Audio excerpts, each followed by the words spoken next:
Welcome back. We're here with Kirsten Collins, a beautiful artist, musician, and singer-songwriter, correct? Yes. Yeah. There you go. You did it. So We try.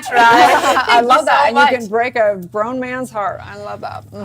We do love that song. Thank you very much, guys. I appreciate that. It was a fun one to make. It was like very exciting. It was a little different than I'm used to making because, I mean, doing music your entire life, you're like, try different things and you have to find your little niche. And this was my fun one. So have you been making music since you were a child? I have, yes. I think my parents used to put headphones on the belly when I was in there, and I think I came out singing. Like, I was like, oh, here we are. The rest of us are crying. Yeah, and I singing. came out, right? Yeah. Pink hair. Like, Yeah. There's the pink hair. Wow. You know, people ask me if this is natural sometimes, and I'm like, you know what? Yeah, sure. Yeah. You can ask the question. I was born this way, okay?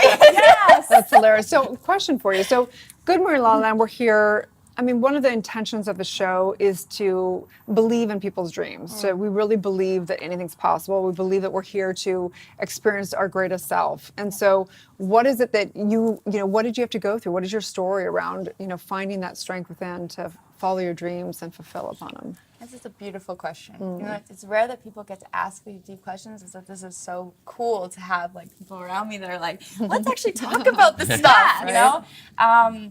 It has been a journey. I think that one thing that I really stand on is having purpose behind what I do, regardless of what I am doing. And that's what kept me going through, where there would be moments where I didn't have anything and I had to really rely on God to be like, hey, where am I at? What am I doing? What is going on here? What people do I need to orchestrate with myself with? And what I've come down to right now is that just to bask in just what I am at and where I am at. And that has been the hardest part of my journey, is just not striving so hard to do something, but just being that. And so it's a consistent journey, and I mean I'm only 23, so I hope it continues Congratulations. my life. But at the same time, I'm sure you don't want to say it's too easy. I mean, how many hours? No. Like you put a lot of time in, A lot right? of hours. I swear I work 24/7. Okay. I do, and I always say that I'm always on the job. Regardless, I think that it's a responsibility to have a platform, and if you don't understand your responsibility, you're carrying lives in your hands. Thank you. Yes, right? And it's so important to see that. Like even social media, like it took me, at first I was like, I don't really like social media, but I went on there and just even posting a picture with a caption of something, so, that I'm going through. Someone's like, I stopped cutting myself today, and I fixed a relationship with my mom today, and I want to live again. Those are the things that continue the growth of why I do what I do. I loved your last Instagram post because you had something so profound in your caption. It was about fear, and fear is really the only thing that's holding people back in life. Let's talk about that. Have you had a lot of fear? I have. I think that it is the one thing that causes me, I think it's more insecurity. I think I was so focused on everything around me being what I was fearful of, and yesterday I went to this message and it was like, you know what? It's not about everything else around you or everybody else doing things. It's what do you see inside of yourself, and how insecure am I in ways that I didn't even realize before. And I had to sit there and be like, wow, sometimes I do get jealous, and sometimes I do have these moments where I don't want to do anything, and I fear being left out or rejected, and just really just facing those things, I think. Yeah. It's so interesting that you say that. Have you found that as you become more and more well-known, that it's been almost a magnifying glass almost on those insecurities and on those anxieties? Or it has, but it's almost like no one else is doing it for me. I do it for myself because there's more pressure that comes with it, more responsibility. And then I realized, you know what? I want to be real with people. If I'm going to be out in the limelight, I might as well just be honest. And I think that that's a lot of the time what the industry is missing is honesty.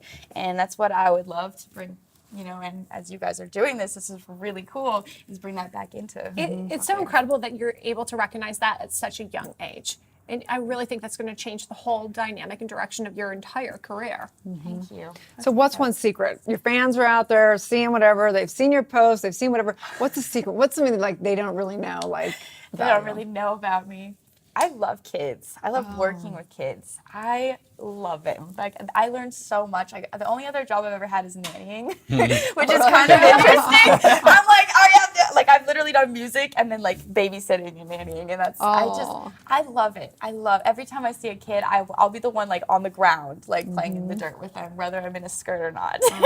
I love that. Do you want kids? I do. I'm not right now though. Yeah. Mom's in the studio. If you had a magic wand, where would you see yourself in 5 years? Ooh, I want to be touring. I want to be in every city, every little small town. I just want to bring music and life to people in ways that like they've never seen before. And I don't want to be the only one. I love, like, I'm learning so much about team, and you know, so often we're so selfish with our gifts, and I'm really being taught right now that your blessing is everybody else's blessing. And it's like such a domino effect. And like I've heard that before, but to actually realize that is so powerful. Like, it's like, wow, I sold my phone, but then someone else got like a business deal. And it's like, like, whoa. Wow. No, and that's my favorite thing about what we're doing with the show is having a platform for people to have these conversations, to celebrate the blessings that have happened in their life, to inspire blessings all over our community. Which is so beautiful. It is. Yes. Yes. It's an incredible ripple effect. Right. And we're running out of time, but I do want to ask, like, how has your faith played into it? And knowing that, you know, we don't want to get too much into a particular religion, but what would you say? Was that, like, have you always had faith? I always have. It's the one thing that's kept me going. I can strive my hardest. I could have all the money in the world. I could be the most beautiful person. I could have the best character. But really, I may have control in certain aspects, but there is something that orchestrates things more than I could ever understand. And the beauty of that is just like I can't even comprehend that. It's like I get a new exciting experience every day that I didn't know existed. I love and, that.